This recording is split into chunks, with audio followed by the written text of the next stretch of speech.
Hi అండి. అందరికీ నమస్కారం. Welcome to my channel. ఈ వీడియోలో ప్రభుత్వ ఉద్యోగులకు, పెన్షనర్లకు పీఆర్సీ పోస్ట్‌పోన్ మళ్ళీ 2026లోనే.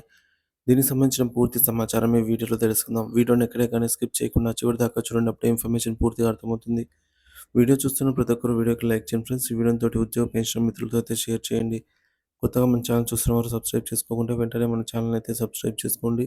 సో దీని ద్వారా నేను చేసే లేటెస్ట్ వీడియోస్ అన్నీ మీ వరకు రీచ్ అవుతాయి. ఇక ఆలస్యం చేయకుండా వివరాల్లోకి అయితే వెళ్ళిపోదాము. ఫ్రెండ్స్ ఇక విషయానికొచ్చినట్లయితే కేంద్ర ప్రభుత్వ ఉద్యోగులకు ఎదురుచూపులు తప్పేలా లేవు. 8వ వేతన సంఘం ఏర్పాటు ప్రక్రియ ఆలస్యం కానుందన్న వార్త ఉద్యోగుల్లో నిరాశ నింపుతోంది. దేశవ్యాప్తంగా ఉన్న కేంద్ర ప్రభుత్వ ఉద్యోగులు, పెన్షనర్లు కొత్త వేతన సంఘం కోసం ఎంతగానో ఎదురుచూస్తూ ఉన్నారు.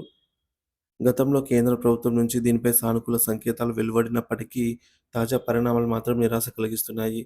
జనవరి 1న ఆర్థిక మంత్రి నిర్మలా సీతారామన్ బడ్జెట్ సమావేశంలో 8వ వేతన సంఘం ఏర్పాటుపై ప్రకటన చేస్తారని ఉద్యోగులు భావించారు. అయితే ఆమె ఈ అంశంపై ఎలాంటి ప్రకటన చేయకపోవడంతో దాదాపుగా 1,20,00,000 మంది ఉద్యోగ పెన్షనర్లు నిరాశకు గురయ్యారు. సో దీనికి ముందు ప్రధాని నరేంద్ర మోదీ కొత్త వేతన సంఘం ఏర్పాటుకు గ్రీన్ సిగ్నల్ ఇచ్చినట్లు వార్తలు వచ్చాయి.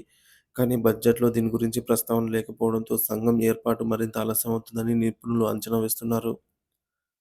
ప్రధాని మోదీ ఒక చైర్మన్, 2 సభ్యులతో కూడిన ప్యానెల్‌ను ఏర్పాటు చేయనున్నట్లు ప్రకటించారు. ప్రస్తుతం అమల్లో ఉన్న 7వ వేతన సంఘం గడువు డిసెంబర్ 31, 2025తో ముగియనుంది. ఆ తర్వాత కొత్త సంఘాన్ని ఏర్పాటు చేయాల్సి ఉంటుంది. ఆర్థిక మంత్రి ప్రకటన చేయకపోవడంతో ఉద్యోగులు మరో బడ్జెట్ వరకు వేచి చూడాల్సి వస్తుందనే ఊహాగానాలు వినిపిస్తున్నాయి.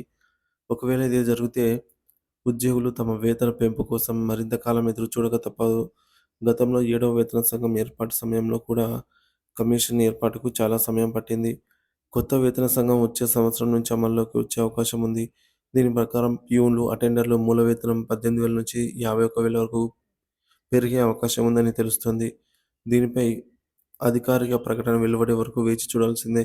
8వ వేతన సంఘం ఏర్పాటుపై ప్రభుత్వం ఎప్పుడు స్పందిస్తుందో మరి వేచి చూడాలి.